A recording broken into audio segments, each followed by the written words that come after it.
जी पण अरे 2 दिवस म्हणजे फारच घाई होईल रे. हो पण आता त्याला काही पर्याय नाही. 2 महिने तरी मिळायला हवे होते रे तयारीसाठी.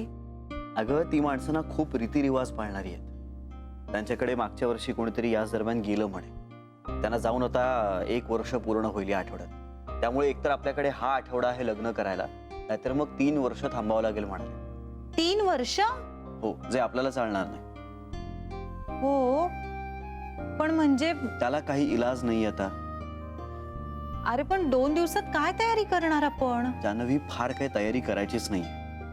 हे बघ त्यांच्या घरची माणसं, त्यांचा कुणीतरी एक मित्र आहे, तो मित्र, गुरुजी आणि आपल्या घरचे, एवढेच काय ते असणार आहे. अगदी घरगुती कार्यक्रम असणार आहे. सरू मावशींना माहितीये का हे? तिला आणि पप्पूंना विचारूनच तर आईजीने हे सगळं ठरवलंय.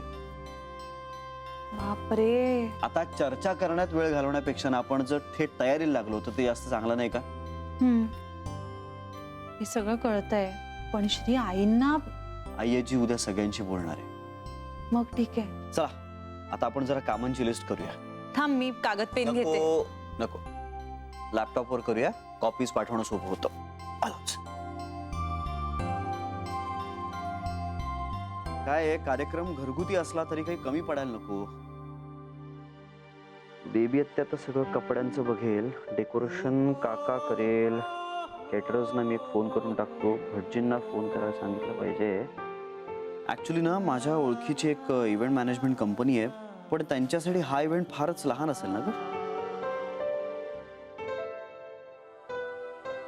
जान्हवी, तुला विचारतोय मी. सॉरी, मला वाटलं तू स्वतःशीच बोलतोयस.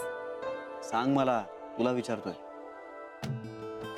श्री तू असा किती क्यूट दिसतोस माहितीये तुला. मी बोलतोय काय, तुझं काय चाललंय? मुलगा नाही बाप वाटतोय सगळ्यांचा. जान्हवी आपल्याकडे वेळ कमी आहे. I love you Shri. चालू, तुला लव्ह अटॅक आलेला दिसतोय. तुझं चालू दे. लिस्ट बहुतेक मलाच करावी लागणार आहे. तुझं चालू दे.